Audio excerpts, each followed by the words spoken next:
Hey, this is MassX with a new DanMachi Battle Chronicles video, and boy oh boy, my god, I don't get it sometimes. I can't imagine the moaning, the groaning, the crying. I mean, if you do your research with the company that's running this game, like I've said before in prior videos, and I've been playing Eminence and Shadow since it came out, and it's coming on the year anniversary, I believe, in November.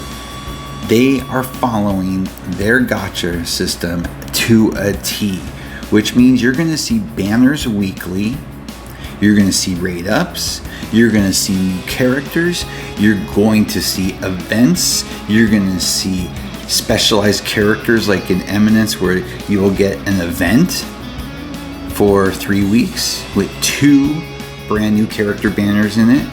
You will also be getting rate up banners during that time, and then when that ends you will get a festival banner, which in general normally has another new character, and then it's rinse repeat.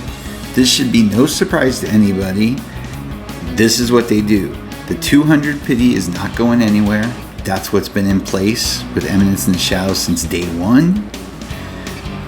I hate to break the news to you people, but it is what it is. If you don't like it, I'm sorry. I've been dealing with these devs for almost a year, and the only thing they will make adjustments to is the game and improvements, which is great, but when it comes to their gacha system and how they structure it and the pricing, it hasn't moved once.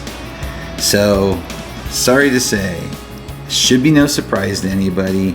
I don't understand why it's so upsetting to people. If you just look at the history, that's what you have to do with everything in life.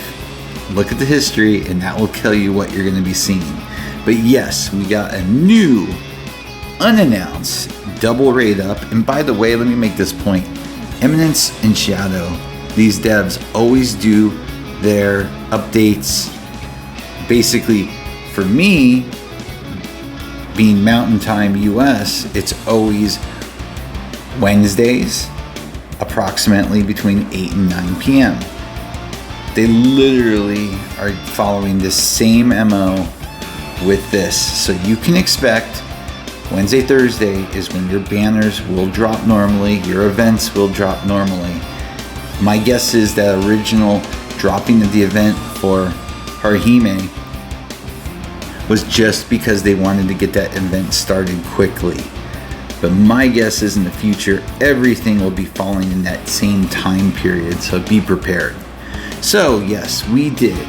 We got a double rate up banner, as you can see, and 2 URs in it. Pretty crazy stuff. We got an assist and a main character. They really actually both look good. They're both no shocker to me, at least, and I don't think anybody would be shocked. Greens, which makes sense with the current theme. And if you look at the skill sets, let's first look at the assist.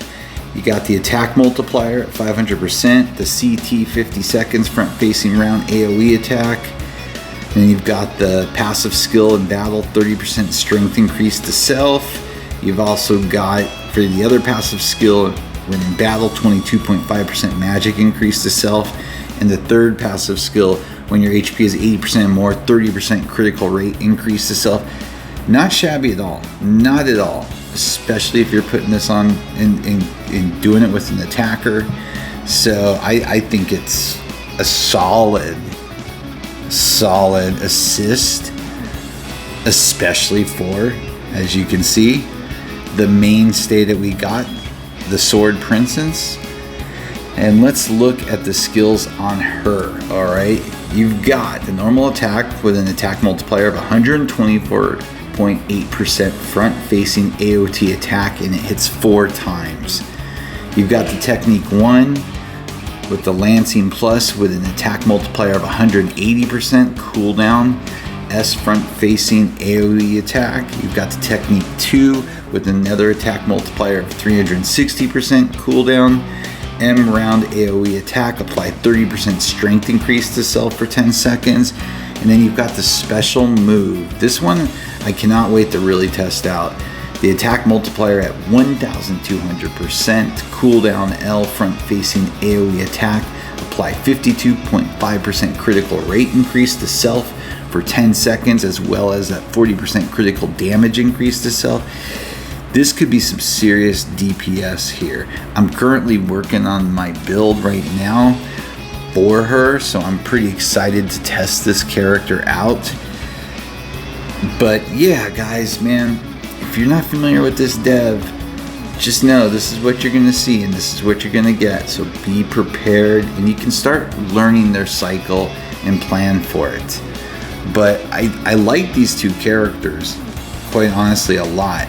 So I'm really looking forward to finishing her up and putting her into test mode to see what she can really do. But besides that, right now, I know a week into the game, I'm still happy with the game. I do think they have some serious things they need to consider. And I'm not talking about the gacha system because I know better. I'm talking about their auto system could single-handedly be one of the worst auto systems I've used in the last 3 years.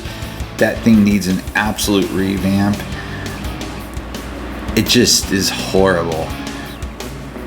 That to me is one of the biggest problems out of the gate. I'm finding stamina is not a big issue as I originally thought it was going to be. There's times, but maybe it's because they've been giving us so much.